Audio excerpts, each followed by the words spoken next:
They say the truth has a way of finding its way to the surface, no matter how deeply it's buried beneath years of lies, manipulation, and betrayal.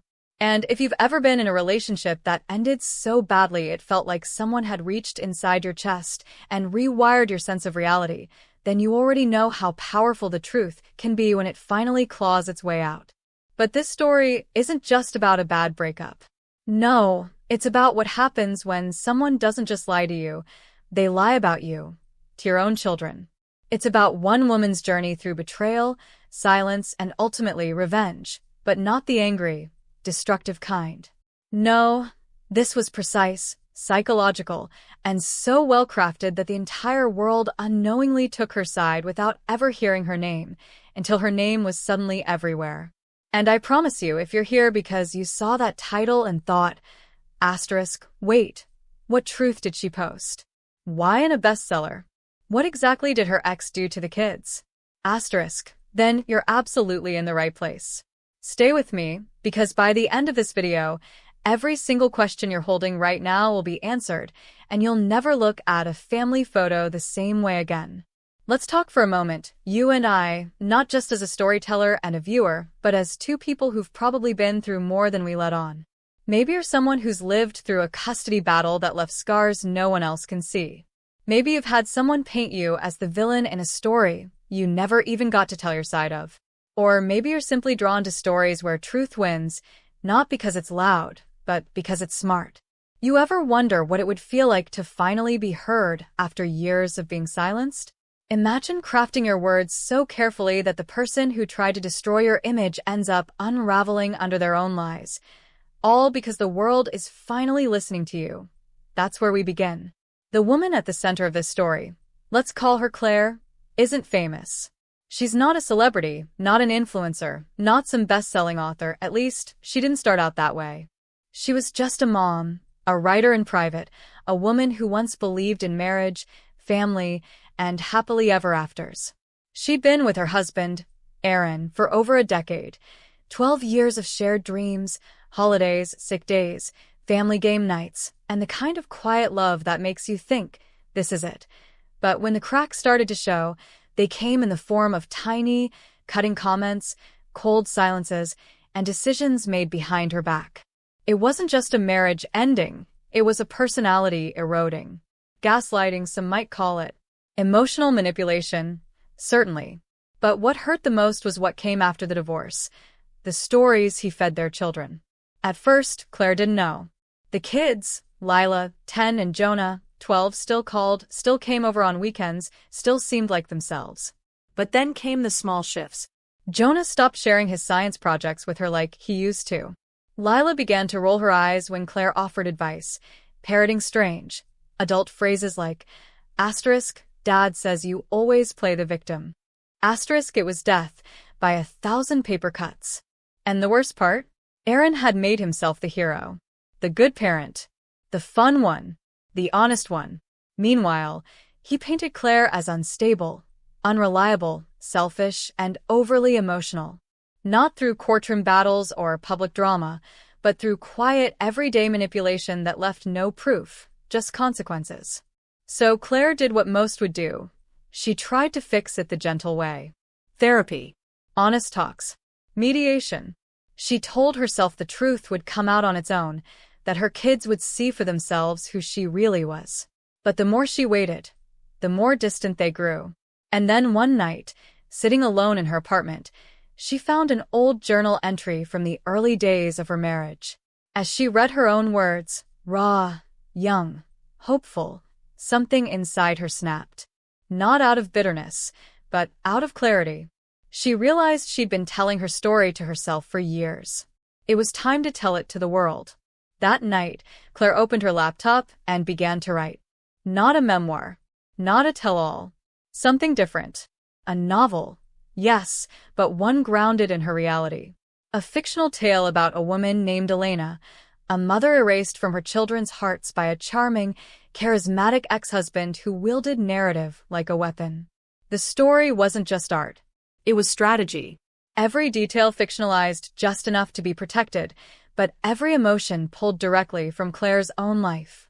The book was gripping, raw, and disturbingly familiar to anyone who'd ever lost a child to a living ex. Here's the part that'll stop you in your tracks. Claire didn't publish the book under her real name. She used a pen name, a clean slate. And the book? It didn't just go viral, it exploded. TikTok book clubs picked it up. Amazon reviews poured in. Booktubers analyzed its plot twists. People swore the author had to be someone who had lived through it all, and they were right. Only they didn't know who she was. Yet. But the most poetic part? One day, Claire's daughter, Lila, found the book at a school book fair. She bought it because the cover looked cool, because she'd seen it on YouTube, because her favorite TikToker had cried while reading the final chapter. Lila brought it home, read it in 2 days flat, and then walked into her room and locked the door. Claire didn't know what was happening on the other side, but when Lila came out, she was holding the book like it was radioactive. "Did you write this?" she asked, her voice shaking. Claire just nodded. You see, the truth doesn't always need a courtroom or a confrontation. Sometimes, it just needs the right story. A story that reflects your life so painfully and honestly that even those who doubted you can't unsee it once they do. That was Claire's master move. And the fallout? Oh, that's where things get wild. Because once the truth is out there, it doesn't just free you. It shakes everything around you. So now you're probably wondering, what exactly did the book say that shattered Erin's carefully constructed lies?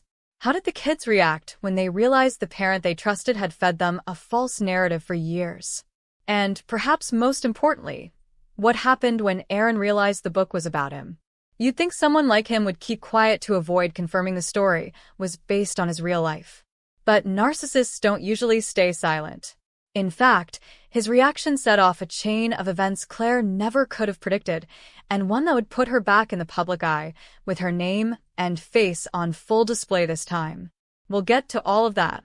But first, let's rewind a bit. Back to the first crack in the marriage, the first lie whispered behind closed doors, and the moment Claire realized her ex wasn't just unfaithful, he was rewriting their shared history from the inside out. Because in the next part of this story, we dive into the secrets behind the marriage, the manipulation that rewired her children's love, and the twist that changed the game for everyone involved. Claire thought she'd written her final chapter when she hit publish. But the real plot twist? That was still to come. The type to apologize just to avoid the uncomfortable silence. In her marriage to Erin, that silence had become a familiar shadow, looming, unspoken, and heavy. But now, looking back, she could trace the path that had brought her here, to a place where her children were strangers, her ex was winning the narrative, and her truth had to be smuggled out into the world under the veil of fiction. It hadn't happened all at once. It was a slow unraveling, like a thread pulled from a sweater you didn't even realize was fraying until you were left with nothing but strings. And it started, like most things, with small betrayals. The kind no one else sees. The kind that are easy to deny. Erin had always been charming. That was the thing everyone said about him. Teachers, neighbors, even Claire's own parents. He could smile and win over a room before he said a word. It was what had drawn Claire to him in the first place. But charm, she learned too late, isn't the same as kindness. Sometimes it's a weapon. And when the marriage began to sour, Erin used that weapon in the most insidious way, not against Claire directly, but around her. He didn't need to call her crazy or selfish out loud. All he had to do was suggest it, softly, in the right moment, to the right person, and let the idea bloom on its own. When he and Claire divorced, he didn't fight for custody in court. No, he said all the right things, joint parenting, peaceful co-parenting, the kids need stability. But behind the scenes, he planted seeds. Telling Lila that mom gets overwhelmed easily, hinting to Jonah that maybe mom's new writing job wasn't going to pay the bills. He never said outright that Claire was unstable. He didn't have to. He just let the idea fester. And Claire, for a long time, didn't push back. She was exhausted. Emotionally, financially, spiritually. Starting over in a small 2-bedroom apartment with 2 part-time jobs and barely enough left to pay for groceries, she did what she thought was right. She gave her kids love, patience, presence. But kids don't always notice presents when the other parent is offering presents. Aaron had a new house, a new girlfriend who bought expensive gifts, a pool, and tickets to NBA games. Claire had hand-me-down furniture, a pile of unpaid bills, and a laptop she wrote on at night when the kids were asleep. They were too young to see that she was giving them everything she had. All they saw was who had more to give. But then something odd started happening. Claire's emails to the kids went unanswered. Texts were seen but ignored. Jonah blocked her on a gaming app they used to play together. Lila began calling her Claire instead of Mom in a text, claiming it was just a joke. It wasn't. Claire felt the shift like a cold wind through a cracked window. And when she tried to talk to Aaron about it, he just shrugged. "They're just going through a phase," he said, barely looking up from his phone. But Claire knew better. This wasn't a phase. This was a rewrite.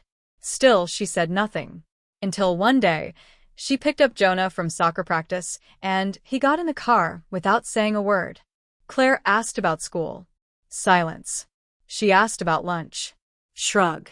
Finally, she asked, "Is something wrong?"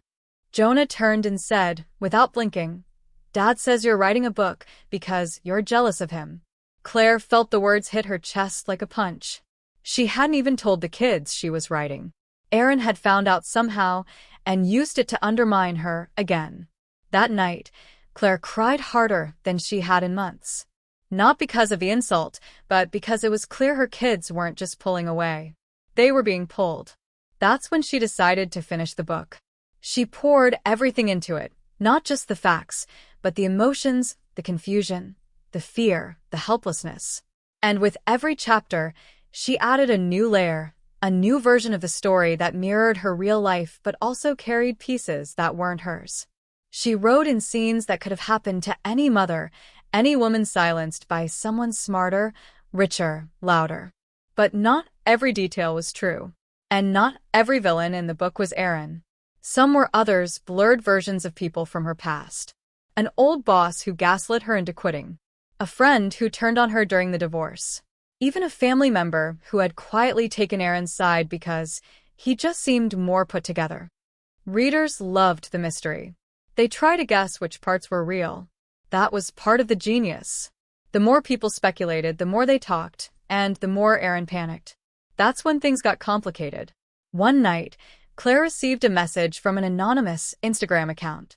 It was just a quote from her book, followed by, "I know who you're writing about." Asterisk at first. She assumed it was Aaron. Then another message came. You didn't mention everything he did. That's when the fear crept in. Because there were things she hadn't included. Things she thought she'd imagined. Times she'd blacked out after arguments. Moments she'd lost track of time or felt disoriented. She used to blame stress. Now, she wasn't sure. Could Aaron have been doing more than lying? Could he have been drugging her during the final years of their marriage? There were moments, so many moments, where her memory felt like a puzzle with half the pieces missing. And now, someone out there seemed to know. But the messages didn't stop. They became more specific. More personal. They referenced real conversations she'd had with Aaron. Things no one else could have known. That's when she began to question everything. Who was behind the messages? Was it one of Aaron's friends? His new girlfriend? Someone from her past trying to scare her into silence? Or worse, was it one of her kids? To complicate things further, Claire began to notice someone was watching her. A car parked outside her building for hours. A shadow near her window at night. The police shrugged it off. "You're a popular author now," they said. "Fans get intense." But this didn't feel like fandom. It felt like surveillance. Someone wanted her to stop. Someone didn't like the version of the story she was telling. And that's where the real paranoia set in. Because Claire didn't just worry about her safety, she started doubting her own reality. Was she exaggerating? Making connections that weren't there? Or was someone deliberately trying to make her feel crazy again? Meanwhile, the book was rising on the charts. It hit a nerve, especially with women. Reddit threads dissected every chapter. YouTube videos with titles like "Hidden Messages in Mother's Silence" and "Real Life Exposed in Viral Novel" pulled in millions of views. Hashtags like #WhoIsElena started trending. Because in the next part of this story, we dive into the secrets behind the marriage, the manipulation that rewired her children's love, and the twist that changed the game for everyone involved. Claire thought she'd written her final chapter when she hit publish. But the real plot twist? That was still to come. The type to apologize just to avoid the uncomfortable silence. In her marriage to Aaron, that silence had become a familiar shadow, looming, unspoken, and heavy. But now, looking back, she could trace the path that had brought her here, to a place where her children were strangers, her ex was winning the narrative, and her truth had to be smuggled out into the world under the veil of fiction. It hadn't happened all at once. It was a slow unraveling, like a thread pulled from a sweater you didn't even realize was fraying until you were left with nothing but strings. And it started, like most things, with small betrayals. The kind no one else sees. The kind that are easy to deny. Aaron had always been charming. That was the thing everyone said about him. Teachers, neighbors, even Claire's own parents. He could smile and win over a room before he said a word. It was what had drawn Claire to him in the first place. But charm, she learned too late, isn't the same as kindness. Sometimes it's a weapon.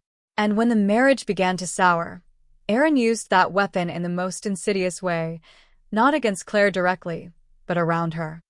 He didn't need to call her crazy or selfish out loud. All he had to do was suggest it, softly, in the right moment, to the right person, and let the idea bloom on its own. When he and Claire divorced, he didn't fight for custody in court. No, he said all the right things, joint parenting, peaceful co-parenting, the kids need stability. But behind the scenes, he planted seeds, telling Lila that mom gets overwhelmed easily, hinting to Jonah that maybe mom's new writing job wasn't going to pay the bills. He never said outright that Claire was unstable. He didn't have to. He just let the idea fester. And Claire, for a long time, didn't push back. She was exhausted. Emotionally, financially, spiritually. Starting over in a small 2-bedroom apartment with 2 part-time jobs and barely enough left to pay for groceries, she did what she thought was right. She gave her kids love, patience, presents. But kids don't always notice presents when the other parent is offering presents. Aaron had a new house, a new girlfriend who bought expensive gifts, a pool, and tickets to NBA games. Claire had hand-me-down furniture, a pile of unpaid bills, and a laptop she wrote on at night when the kids were asleep. They were too young to see that she was giving them everything she had. All they saw was who had more to give. But then something odd started happening. Claire's emails to the kids went unanswered. Texts were seen but ignored. Jonah blocked her on a gaming app they used to play together. Lila began calling her Claire instead of Mom in a text, claiming it was just a joke. It wasn't. Claire felt the shift like a cold wind through a cracked window. And when she tried to talk to Aaron about it, he just shrugged. "They're just going through a phase," he said, barely looking up from his phone. But Claire knew better. This wasn't a phase. This was a rewrite. Still, she said nothing. Until one day, she picked up Jonah from soccer practice, and he got in the car without saying a word. Claire asked about school. Silence. She asked about lunch. Shrug. Finally, she asked, "Is something wrong?" Jonah turned and said, without blinking, "Dad says you're writing a book because you're jealous of him." Claire felt the words hit her chest like a punch. She hadn't even told the kids she was writing. Aaron had found out somehow and used it to undermine her again. That night, Claire cried harder than she had in months. Not because of the insult, but because it was clear her kids weren't just pulling away. They were being pulled. That's when she decided to finish the book. She poured everything into it, not just the facts, but the emotions, the confusion, the fear, the helplessness. And with every chapter, she added a new layer, a new version of the story that mirrored her real life but also carried pieces that weren't hers. She wrote in scenes that could have happened to any mother, any woman silenced by someone smarter, richer, louder. But not every detail was true. And not every villain in the book was Aaron. Some were others, blurred versions of people from her past. An old boss who gaslit her into quitting.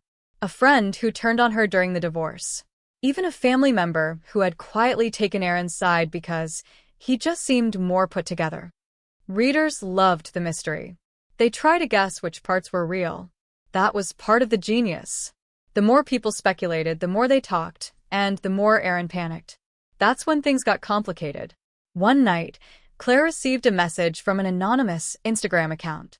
It was just a quote from her book, followed by, "I know who you're writing about." Asterisk at first. She assumed it was Aaron. Then another message came. You didn't mention everything he did. That's when the fear crept in. Because there were things she hadn't included. Things she thought she'd imagined. Times she'd blacked out after arguments. Moments she'd lost track of time or felt disoriented. She used to blame stress. Now, she wasn't sure. Could Aaron have been doing more than lying? Could he have been drugging her during the final years of their marriage? There were moments, so many moments, where her memory felt like a puzzle with half the pieces missing. And now, someone out there seemed to know.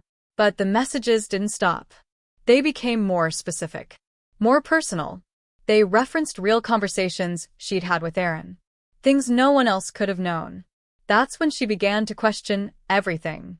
Who was behind the messages? Was it one of Aaron's friends? His new girlfriend? Someone from her past trying to scare her into silence? Or worse, was it one of her kids? To complicate things further, Claire began to notice someone was watching her. A car parked outside her building for hours. A shadow near her window at night. The police shrugged it off. "You're a popular author now," they said. "Fans get intense." But this didn't feel like fandom. It felt like surveillance. Someone wanted her to stop. Someone didn't like the version of the story she was telling. And that's where the real paranoia set in. Because Claire didn't just worry about her safety, she started doubting her own reality. Was she exaggerating? Making connections that weren't there? Or was someone deliberately trying to make her feel crazy again? Meanwhile, the book was rising on the charts. It hit a nerve, especially with women. Reddit threads dissected every chapter. YouTube videos with titles like "Hidden Messages in Mother's Silence" and "Real Life Exposed in Viral Novel" pulled in millions of views. Hashtags like #WhoIsElena started trending.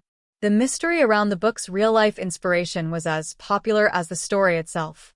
And then, the inevitable happened. Aaron went public. He gave an interview to a mid-tier podcast, Men Who Lead *, claiming that a certain best-selling novel was a slanderous attack on a private citizen and that the author was spreading a dangerous narrative that destroys families. He never named Claire, of course. But everyone could put it together.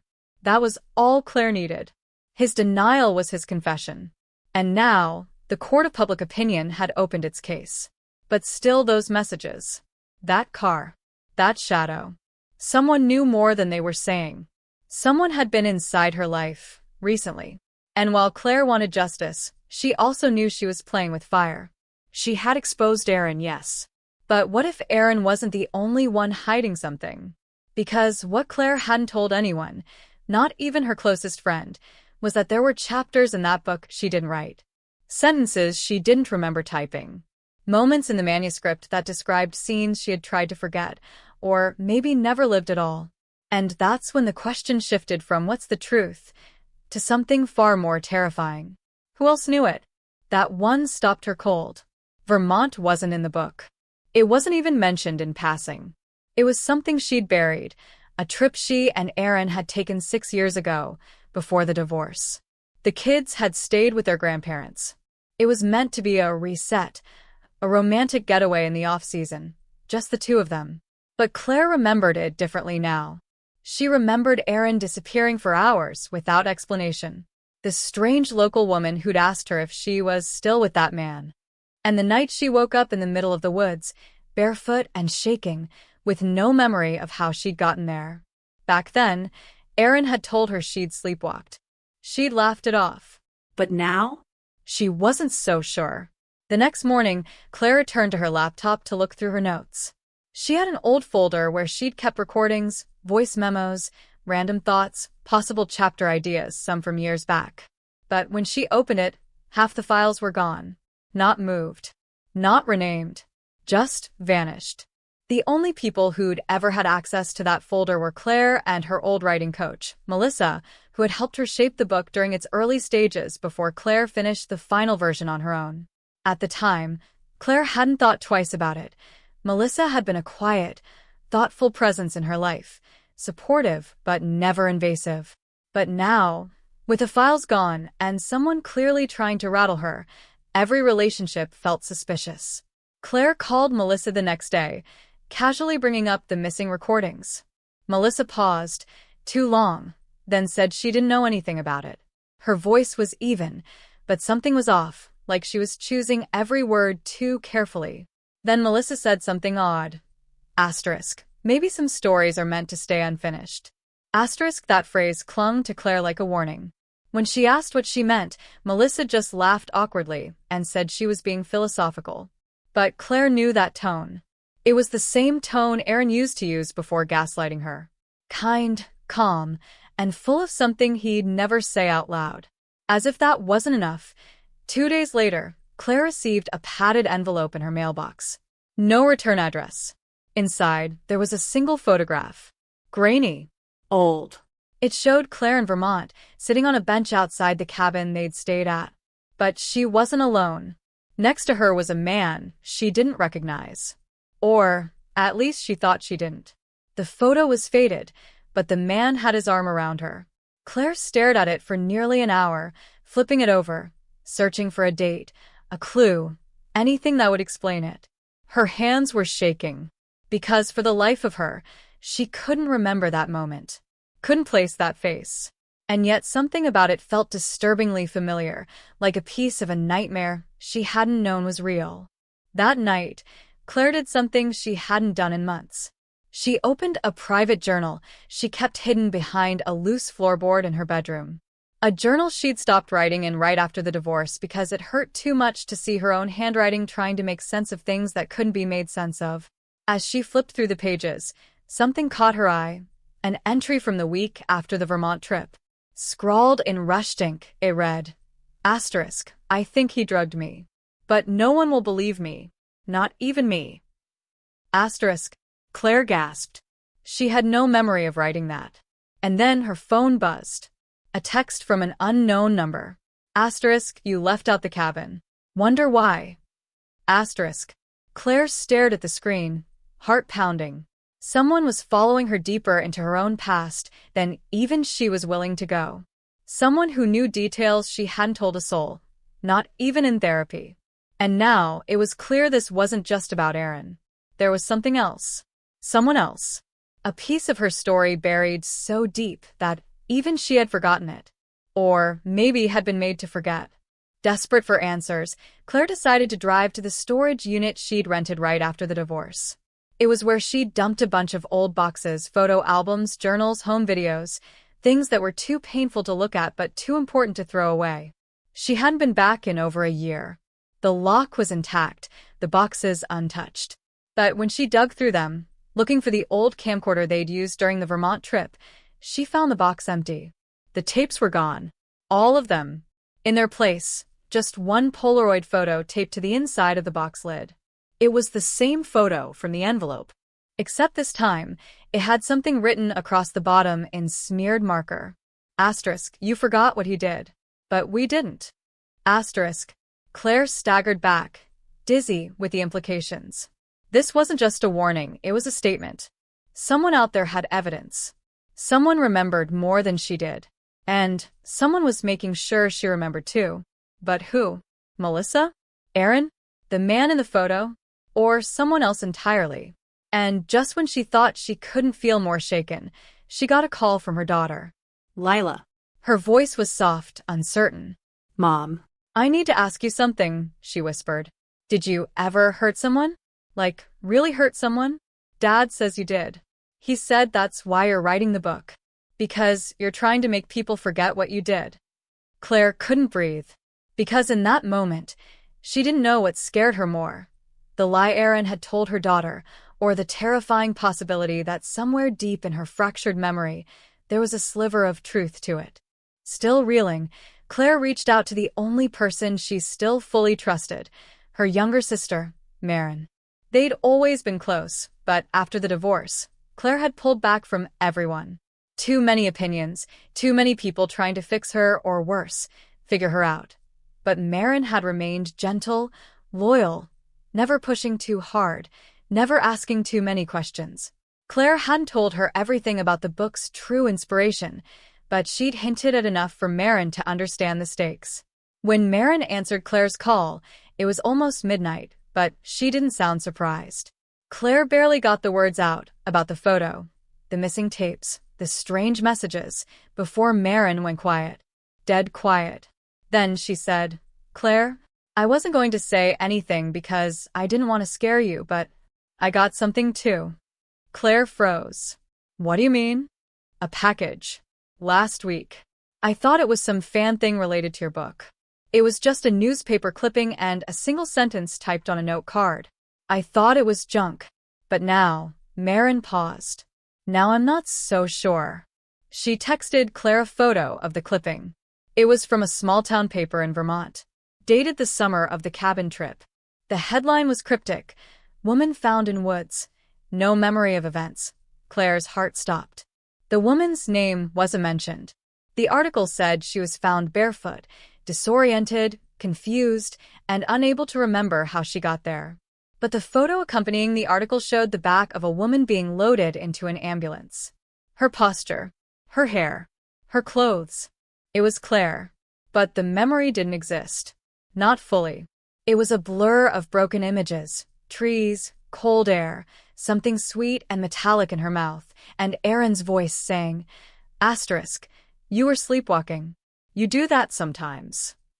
Asterisk back then, she believed him. Or maybe she wanted to believe him, because the alternative was too terrifying. But now, the timeline was starting to collapse on itself. This wasn't just emotional abuse. This was memory manipulation, psychological warfare. And yet, there was more. Maren told her something else. Apparently, a man had come to her office the day after the package arrived. Claimed he was looking for Claire. Said he was an old friend. Maren said he was polite, well-dressed, mid-40s, and oddly formal. But when she asked his name, he said something strange. Asterisk, tell her it's the ghost of Montpelier. Asterisk, then he left. Claire felt the color drain from her face. Montpelier. The small town just outside where they stayed in Vermont. She hadn't heard that name in years. But it triggered something, an image of a guest book at a tiny general store where Aaron had insisted they sign their names. She remembered resisting it, thinking it was unnecessary. But he leaned in and said, Asterisk, come on, Claire. It's just a tradition. People love that old-school charm.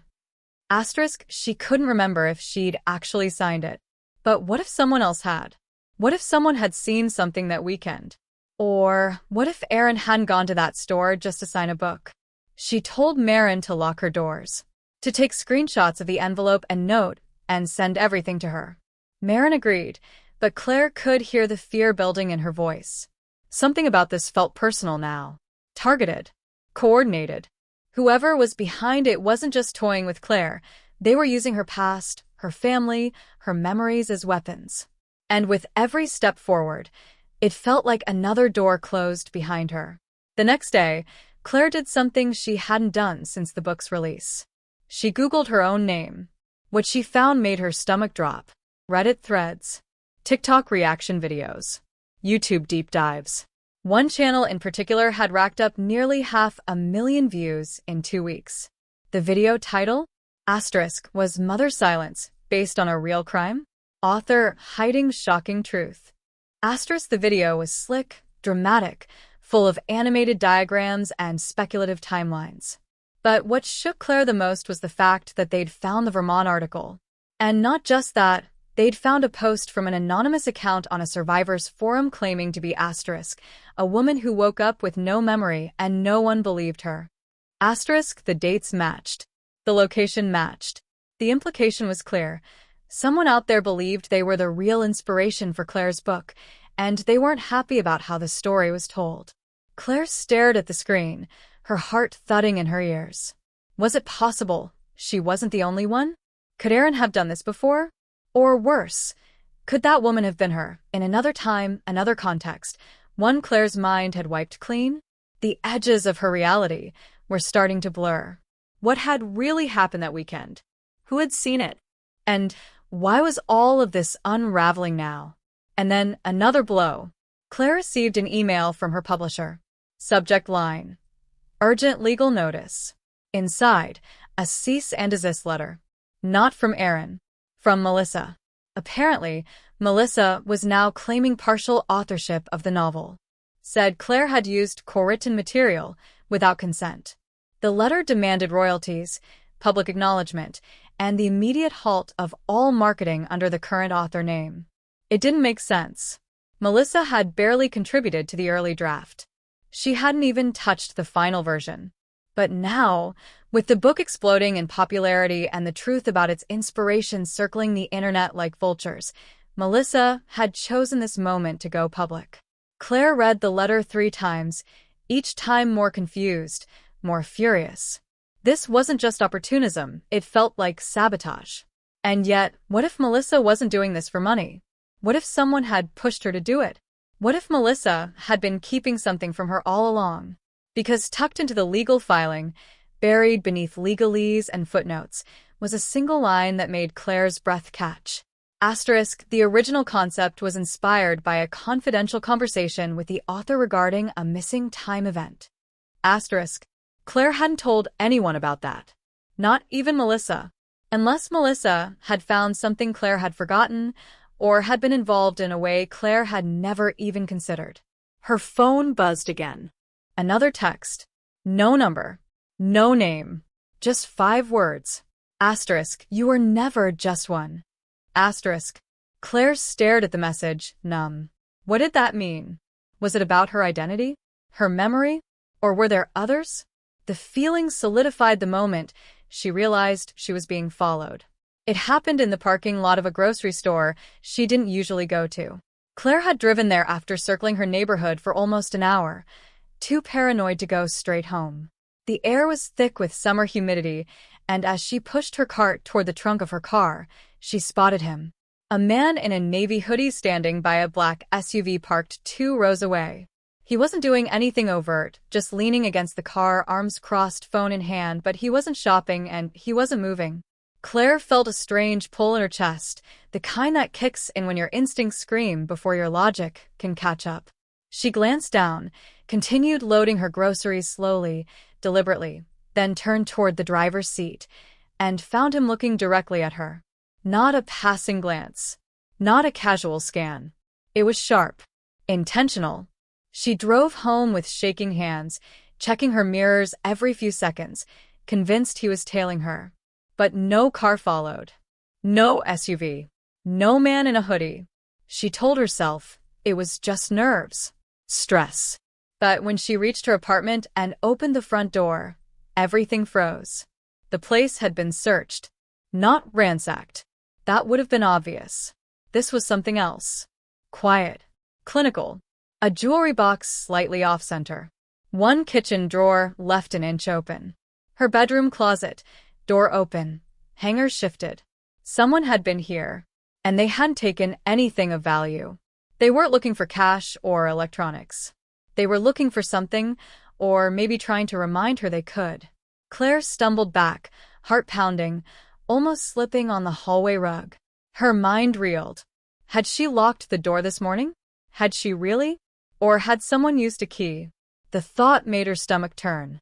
Because only 2 people had keys, her landlord and Marin.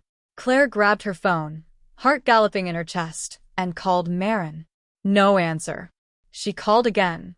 Still nothing. By the 5th call, it went straight to voicemail. That's when the panic truly set in. Claire threw on a jacket and ran out into the storm, barely thinking, only moving. Her car was still slick with rain, her hands trembling on the wheel as she drove to Marin's condo across town. The road was a blur of headlights and fear, and by the time she reached the building, her legs felt hollow. She buzzed the intercom. No reply. Buzzed again. Still nothing. Claire pounded on the glass door until someone let her in, then ran to the 2nd floor, her knuckles stinging from the pressure.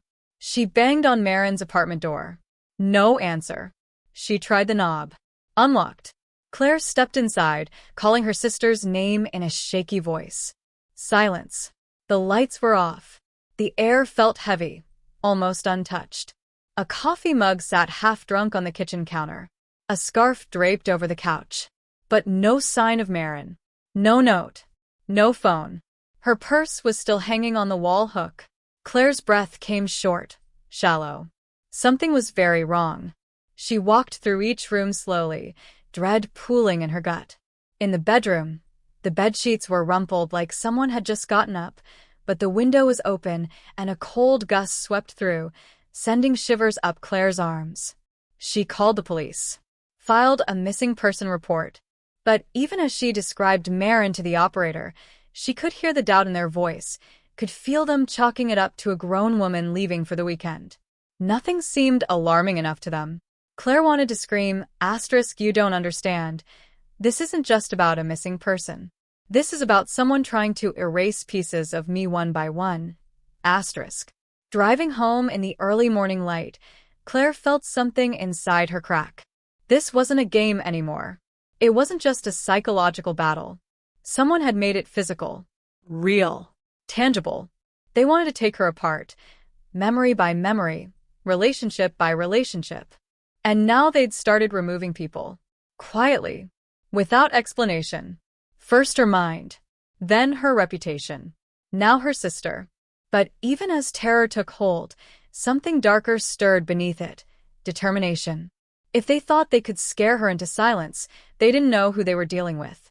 She wasn't the same woman who had stayed in a toxic marriage to avoid confrontation. She had already lost so much. Her marriage, her kids' trust, her privacy. She wasn't about to lose the one person who had stayed loyal to her.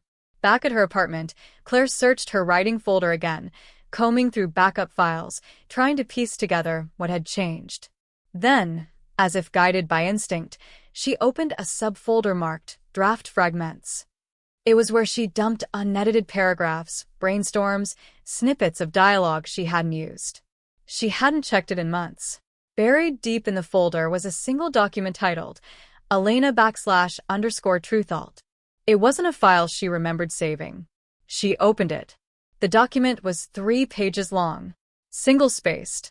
It read like a confession, an alternate ending to the book, where Elena isn't the victim, but the one who orchestrated the lies. It claimed Elena fabricated the story to gain sympathy, to manipulate the media, to punish the man who had left her.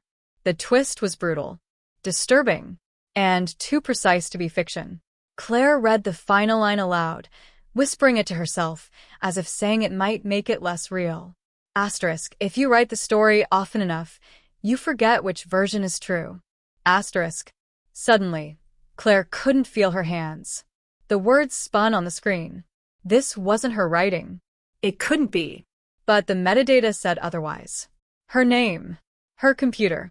Her timestamp. Was it planted? Forged? Or worse, had she written it and forgotten? She sat motionless for several minutes, the weight of the realization crashing down on her. If they could make her question her memories, if they could make her wonder what parts of her truth were fiction, then they didn't need to destroy her. They just needed her to destroy herself. And somewhere out there, someone was watching, waiting. Because the final sentence of that document wasn't just a line. It was a dare. All set. When you're ready, we'll dive into the next chapter, where the mask starts to slip and the true architect of the unraveling finally begins to show their hand. Claire hadn't planned to return to Vermont. The place lived in her memory like a fever dream, half real, half nightmare, always just beyond her reach. But when the document labeled Elena__Truthalt surfaced on her hard drive, with her name in the metadata and a version of events she couldn't remember writing, she realized she couldn't keep playing defense. The longer she let the mystery tighten around her, the more control she surrendered. And with Marin still missing, and the police shrugging off her pleas as emotional instability, Claire made a decision. She would go back, not just to the town, but to the cabin, the place where everything had started, or ended, or blurred together into something unrecognizable. The drive was long and lonely. Rain streaked across the windshield in sheets, and the GPS signal blinked in and out as she climbed deeper into the woods. But she remembered the way well enough. Her hands clenched the wheel until her knuckles turned white, her thoughts racing through every theory she'd built over the past month. Had Aaron drug her back then? Had Melissa betrayed her? Had she somehow invented an entire trauma to protect herself from something worse? Each possibility was worse than the last. And yet none of them explained the strange messages, the missing files, or the terrifying possibility that someone else knew what had really happened and was playing her from the shadows. When she reached the cabin, it looked almost exactly the same. Weathered, half swallowed by ivy, its windows fogged with age and neglect. But the moment Claire stepped inside, she knew she wasn't alone. The air was too still. The fireplace had been swept recently. And there, on the wooden table where she and Aaron had once shared coffee and fake laughter, sat an old tape recorder. Beside it was a single handwritten note on faded yellow paper. Asterisk, you came back. Press play. Asterisk. Claire stared at the recorder, her pulse pounding in her ears. Then, with trembling fingers, she pressed the button. The tape clicked, and a voice, clear, calm, horrifyingly familiar, filled the room.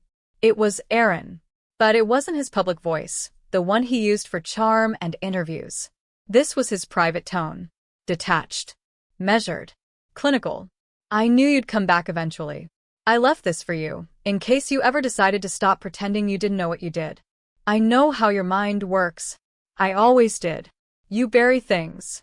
Then you rewrite them into stories. But the real story never changed.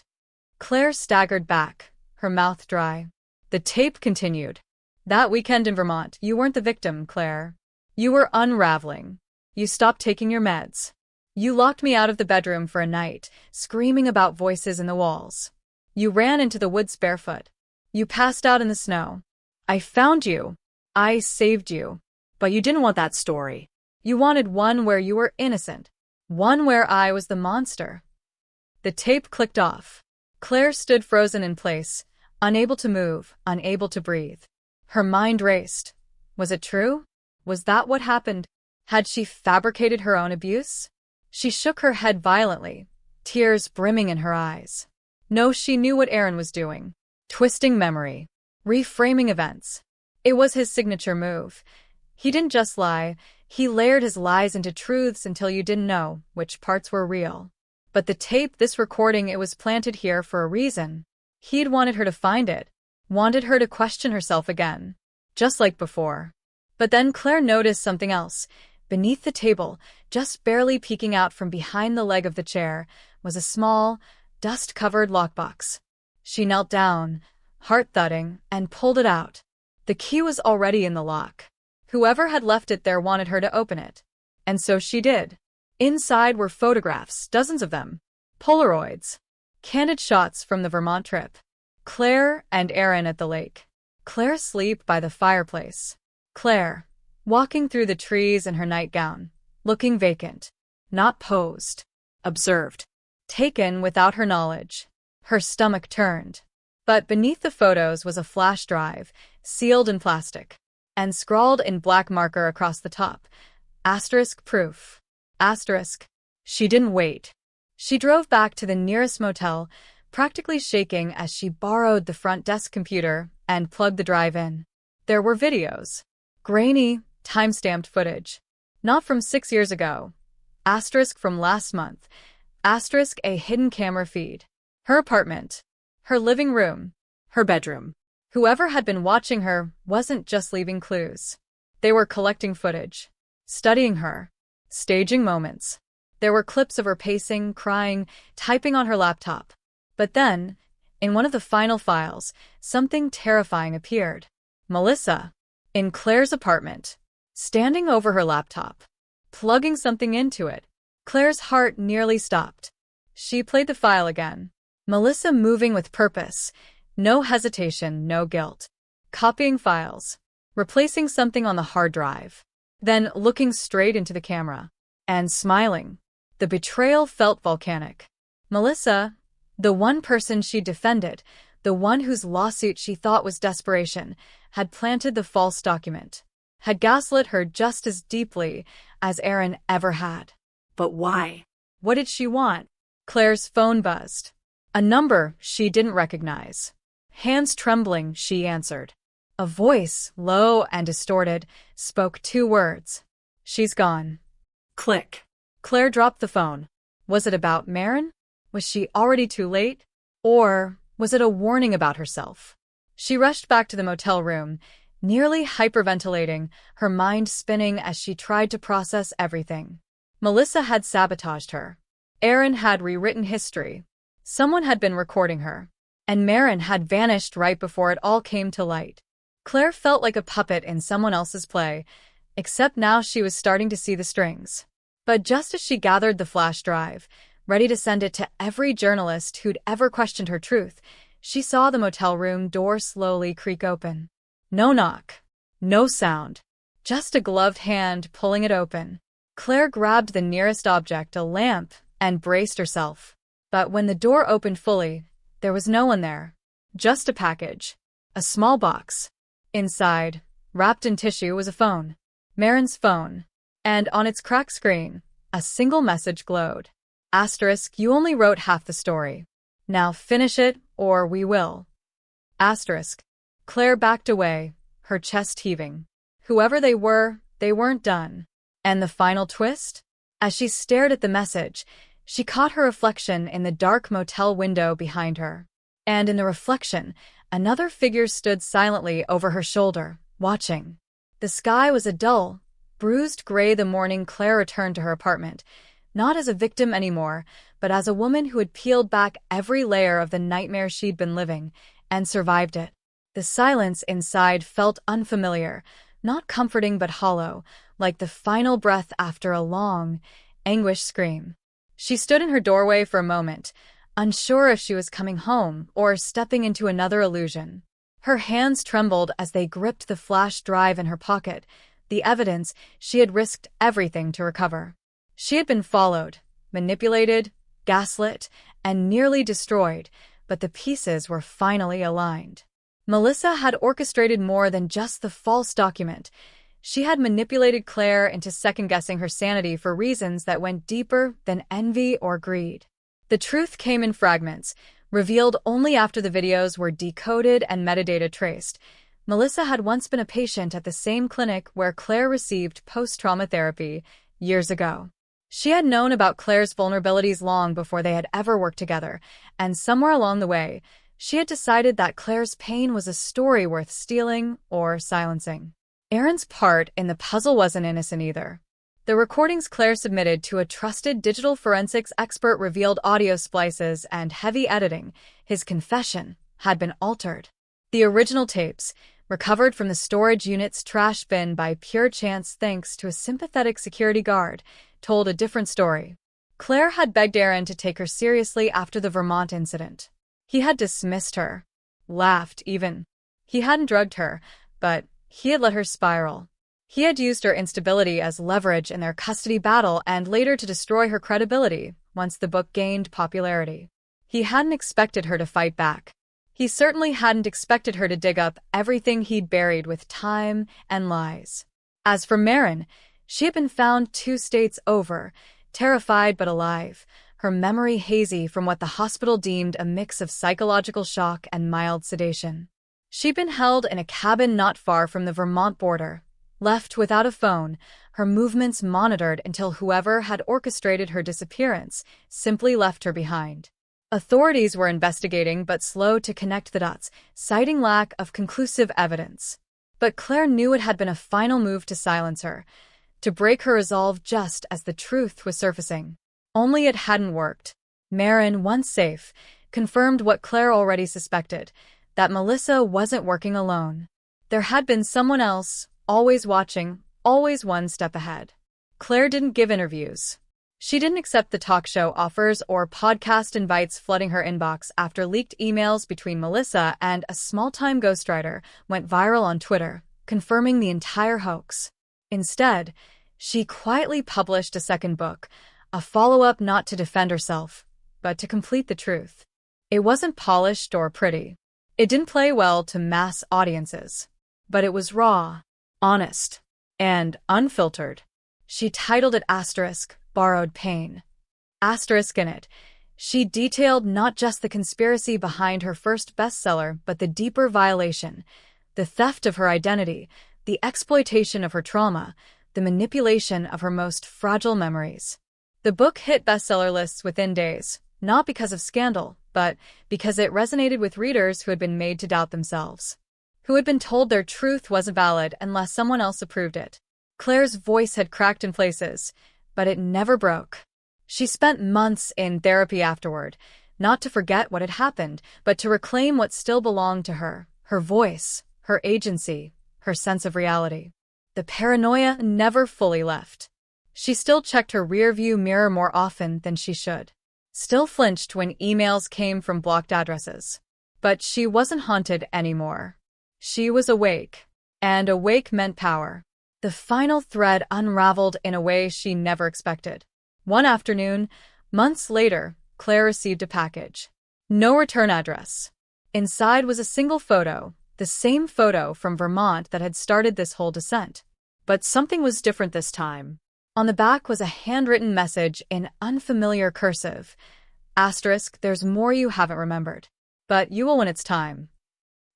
She stared at the words for a long time, unsure if it was a threat, a promise, or something else entirely. It chilled her to the bone, but it didn't break her. Because she now understood that healing wasn't about wrapping the story in a neat bow. It was about learning to live with the unknown, to face the fragments and accept that sometimes the truth is not a clean revelation, but an evolving reckoning. Claire closed her apartment window that evening as the first leaves of fall rustled down her street. She lit a candle, poured herself a glass of wine, and pulled out her journal, not to relive the past, but to anchor herself in the present. She no longer needed to prove what happened. The scars were real, but they no longer defined her. The world would move on, chasing new headlines, new scandals. But Claire knew something most people never learned. Sometimes surviving the story is the bravest thing you'll ever write.